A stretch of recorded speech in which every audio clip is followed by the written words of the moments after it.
Assalamualaikum warahmatullahi wabarakatuh. Halo semuanya, saya Mawar Sari NIM 044 dari kelas D Pendidikan Teknik Boga UNY tahun 2019 akan mempresentasikan hasil paper saya dengan judul terjemahan jurnal internasional, yakni ulasan mengenai makanan fermentasi dengan efek menguntungkan terhadap otak dan fungsi kognitif, dengan penulis Bina Kim dan kawan-kawan. Sebelum saya memulai presentasi saya kali ini, saya akan sedikit menginfokan bahwasannya jurnal yang saya terjemahkan ini merupakan jurnal yang berisi review literatur, jadi tidak memfokuskan terhadap penelitian laboratorium dan sejenisnya. Baiklah, langsung saja masuk ke latar belakang dan tujuan dibuatnya jurnal ini. Jadi yang pertama, seperti yang diketahui bahwasanya penulis ini berdomisili di Korea Selatan yang notabene sangat menggemari makanan fermentasi. Nah, mereka pun menyadari bahwasannya makanan fermentasi ini sangat digemari di sana. Dan akhirnya muncul pula banyak penelitian tentang manfaat makanan fermentasi. Sayangnya masih sedikit yang membahas mengenai manfaatnya terhadap sistem saraf pusat kita dan kognisi kita. Hanya banyak yang membahas mengenai manfaatnya terhadap sistem pencernaan, tidak memfokuskan terhadap sistem saraf pusat yang kita ketahui juga sangat penting dalam tubuh kita. Akhirnya, tim penyusun pun menyusun jurnal ini dengan tujuan meninjau lebih jauh efek menguntungkan makanan fermentasi terhadap fungsi otak dan kognitif. Selanjutnya, bahan dan metode. Jadi, seperti yang telah saya singgung sebelumnya, bahwasannya jurnal ini lebih berisi mengenai review literatur, maka pencarian literatur sangat penting dalam penyusunan jurnal ini. Maka tim penyusun pun melakukan pencarian artikel di 3 database elektronik dan mereka pun mendapatkan 312 data yang akhirnya mereka saring hingga menjadi 45 artikel yang dituangkan ke dalam tabel sebagai berikut dalam hasil dan pembahasan. Dalam hal ini saya hanya mengambil 6 sampel yang saya kira sangat terlihat jelas perbedaannya. Langsung saja untuk yang pertama, yakni produk fermentasi keju Camembert. Ketika diuji cobakan terhadap tikus transgenik dengan pengukuran A-beta deposisi, produksi sitokinin dan faktor neurotropik, yang secara sederhana pengukuran ini merupakan indikator yang memperlihatkan apakah produk yang fermentasi yang kita uji cobakan terhadap subjek itu memiliki efek atau tidak. Nah, ternyata di sini keju Camembert memberikan efek yang baik pada tikus transgenik. Ternyata pengurangan A-beta akumulasi dan peradangan hipokampal itu dapat dikurangi. Dan faktor neurotropik hipokampus pun dapat ditingkatkan. Ini merupakan berita baik bagi sistem saraf pusat tikus transgenik ini. Selanjutnya Cheonggukjang, yang secara sekilas info, Cheonggukjang ini menurut Wikipedia merupakan pasta kedelai fermentasi Korea yang apabila difermentasi lebih lanjut menjadi kering, itu akan dinamakan mejugaru. Nah, mejugaru ini yang akan kita bahas di slide berikutnya. Kita kembali lagi pada hasil dan pembahasan. Cheonggukjang ini diuji cobakan pada tikus ICR dengan pengukuran PA, NOR, MDA, SOD, dan NGF. Ternyata memberikan efek yang baik bagi tikus ICR.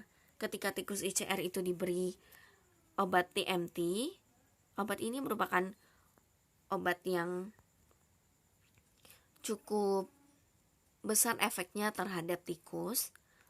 Dan ketika tikus diberi Cheonggukjang, ternyata efek samping dari obat ini dapat diatasi oleh Cheonggukjang, yakni cacat memori dan kematian sel saraf yang dapat diperbaiki.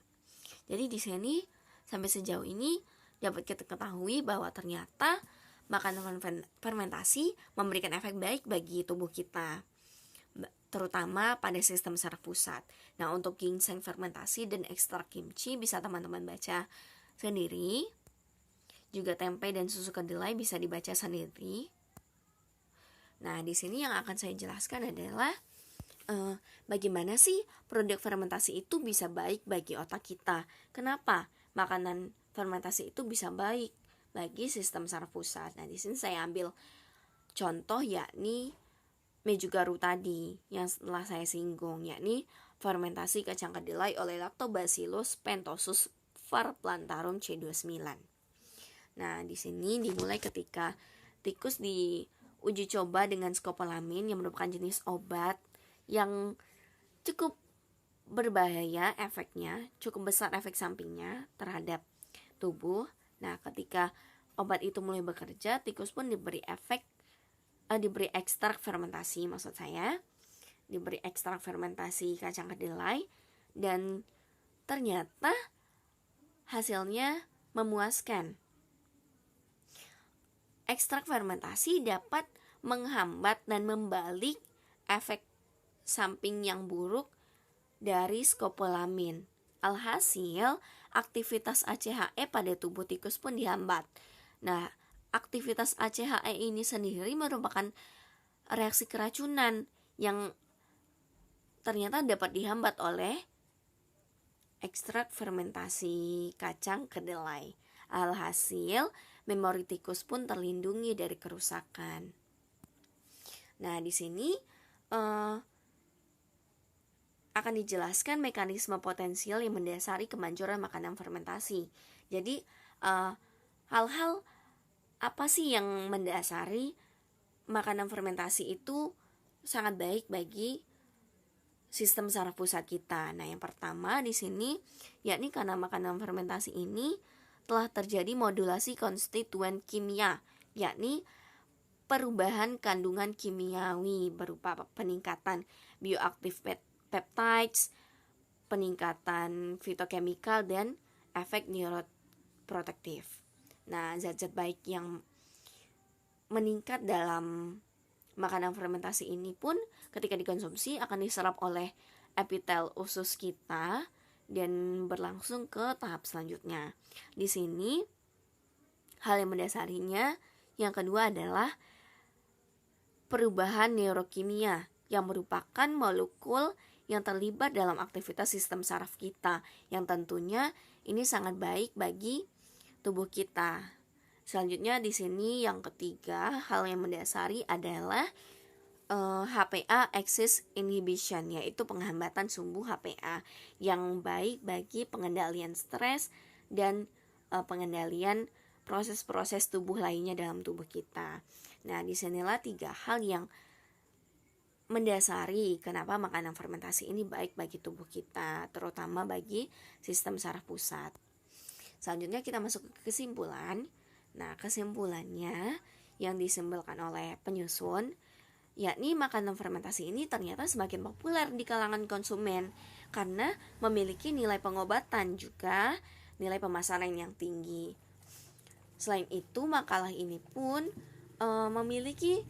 merupakan penelitian pertama yang melakukan tinjauan luas pada makanan fermentasi dan efek peningkatan kognitifnya pada tubuh. Dan ini bisa menjadi referensi bagi orang-orang yang ingin mempelajari relevansi mikrobiota usus dan makanan fermentasi dengan fungsi otak. Akhir kata, sekianlah presentasi saya pada hari ini. Semoga bermanfaat bagi kita semua dan menambah ilmu bagi kita semua. Terima kasih. Assalamualaikum warahmatullahi wabarakatuh.